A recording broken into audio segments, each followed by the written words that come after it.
নমস্কাৰ, মই ভূপবাৰী মধ্য ইংৰাজী বিদ্যালয়ৰ অষ্টম শ্ৰেণীৰ ছাত্ৰ শ্ৰী প্ৰীতম কোঁৱৰ। নমস্কাৰ, মই ভূপবাৰী মধ্য ইংৰাজী বিদ্যালয়ৰ অষ্টম শ্ৰেণীৰ ছাত্ৰী শ্ৰীমতী স্কাইলী শইকীয়া। আমি প্ৰস্তুত কৰি ওলোৱা মডেলটোৰ বিষয়টো হৈছে হেল্থ এণ্ড নিউট্ৰিশ্যন।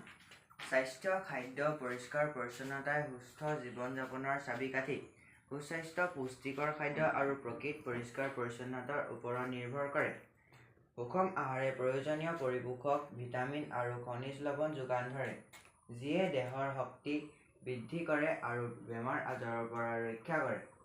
ইয়াৰোপৰি শাৰীৰিক, মানসিকভাৱে সুস্থ সবল হ'বলৈ যোগ বা ব্যায়ামৰ প্ৰয়োজন।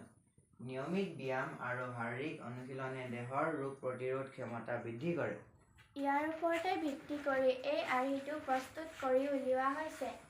ইয়াত এটা সেউজীয়া নিৰ্মল পৰিৱেশত বিভিন্ন ধৰণৰ যোগাসন কৰোৱা দেখুওৱা হৈছে। ইয়াৰ দ্বাৰা আমাৰ মন আৰু শৰীৰ স্থিৰ হৈ থাকে, লগতে আমাৰ মন আৰু শৰীৰ আনন্দ লগতে ভাল লাগি থাকিবৰ বাবে বিভিন্ন ধৰণৰ এক্সাৰচাইজ দেখুওৱা হৈছে, যেনে দৌৰা, ফুটবল খেলা, চাইকেলিং কৰা, লগতে এটা ছুইমিং কৰোৱা দেখুওৱা হৈছে। ছুইমিং কৰোৱাটো এটা ভাল ব্যায়াম। ইয়াৰ জৰিয়তে আমাৰ শৰীৰৰ সকলো অংগ পতংগ লৰচৰ কৰে। আমি অকল এক্সাৰচাইজ কৰিলে বা যোগাসন কৰিলে নহ'ব। ইয়াৰ বাবে আমি সুষম আহাৰ খাব লাগিব। তাৰ বাবে আমাক এটা ফুড পিৰামিড দেখুওৱা হৈছে। আমি শৰীৰটো ভালে ৰাখিবৰ বাবে জাংক ফুড পৰিহাৰ কৰিব লাগিব। এইবিলাক আমি খাব নালাগে। লগতে আমি নিচাজাতীয় দ্ৰব্যসমূহো ব্যৱহাৰ কৰিব নালাগে। ইয়াৰ জৰিয়তে বিভিন্ন ধৰণৰ বেমাৰ হ'ব পাৰে। কেঞ্চাৰ ধৰণৰ মাৰাত্মক ৰোগো ইয়াৰ জৰিয়তে হ'ব পাৰে।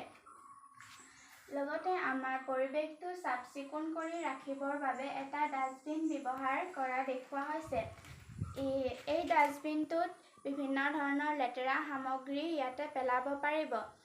যিহেতু পৰিৱেশটো চাফা হৈ থাকিলেহে আমাৰ শৰীৰ আৰু মন সুস্থ হৈ থাকিব।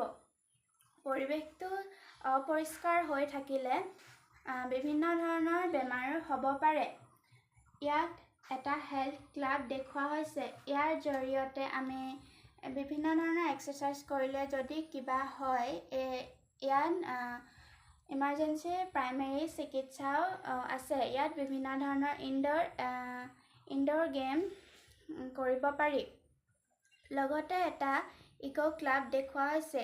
এই ইক' ক্লাবৰ জৰিয়তে আমি মাহে মাহে পৰিৱেশটো কেনেকৈ পৰিষ্কাৰ কৰি ৰাখিব পাৰে, বৃক্ষৰোপণৰ কাৰ্যসূচী ইয়াৰ জৰিয়তে আমি পাব পাৰোঁ।